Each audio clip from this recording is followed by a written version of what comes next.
കഴിഞ്ഞ ശനിയാഴ്ച ഞാനും ഒത്തിരി നല്ല ഫ്രീ ആയിരുന്നു. എനിക്കാണെങ്കിൽ സ്കൂളും ഉണ്ടായില്ല. അപ്പം എന്തായാലും ഞങ്ങൾ ഒരു സ്ഥലത്തേക്ക് പോകുന്നത് വെച്ചു. ഞങ്ങൾ സ്കൂട്ടർ എടുത്തുകൊണ്ട് നേരെ വിട്ടു. എങ്ങോട്ടാന്നൊക്കെ വഴിയെ പറയാം. നല്ല പച്ചപ്പുള്ള വഴികളാണ് പോണ വഴിക്ക്. അത്താക്കൊരു പവർ കിട്ടാൻ വേണ്ടിയിട്ട് അത്ത ഒരു ചായക്കടയിൽ ചായ കുടിക്കാൻ നിർത്തി.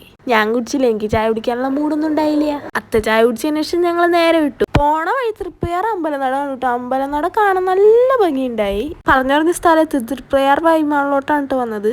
അവിടെ എന്തൊക്കെയോ ഓഫറുകൾ നടക്കണമെന്ന് കേട്ടോ. അതുകൊണ്ടാണ് ഞങ്ങൾ വന്നത്. ഓഫർ നടക്കണ കാരണം ഭയങ്കര തിരക്കായിരുന്നു. ഫുഡ് കോർട്ടിൽ മൗസിയിൽ പോയപ്പോൾ അവിടെ ഒരു സംഭവം തോന്നുന്നു. അതിങ്ങനെ ബെല്ലടിക്കുമ്പോൾ നമ്മൾ പോയി സംഭവം ആയിരിക്കണം. അപ്പൊ ഞാനൊരു നോർമൽ അവിൽ മിൽക്കാണ് പറഞ്ഞത്. അവിൽ മിൽക്ക് എനിക്ക് ഇഷ്ടമായിട്ട്. നല്ല ക്വാണ്ടിറ്റി ഉണ്ടായി, നല്ല ടേസ്റ്റും ഉണ്ടായി.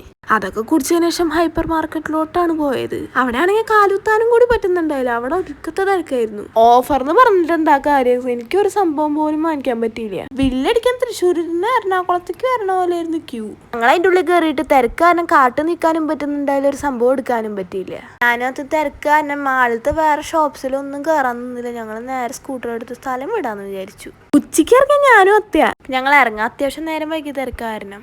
എൻ്റെ അവിൽ മിൽക്കും അത്താഴ ചായയും ദഹിച്ചു പോയിട്ടുണ്ടായി. അപ്പം ഞങ്ങൾ T40 കയറിയിട്ട് 2 ബജ്ജിയും 2 ചായയും പറഞ്ഞു. ചായ നല്ല ചൂടായ കാരണം ഞാൻ ഇങ്ങനെ പതിയെ ഊതി ഊതി കുടിച്ചു. അതിൻ്റെ ഇടയ്ക്ക് ഞാൻ അത്താനോട് എന്തൊക്കെയോ പറയുന്നുണ്ട്. നിങ്ങളതൊന്നും മൈൻഡ് ആക്കണ്ട കേട്ടോ. ഇനിയിപ്പം നേരെ വീട്ടിലേക്ക് കിട്ടും. അപ്പം ഇത്രയുള്ളൂ. അപ്പം എല്ലാവർക്കും ബായ്.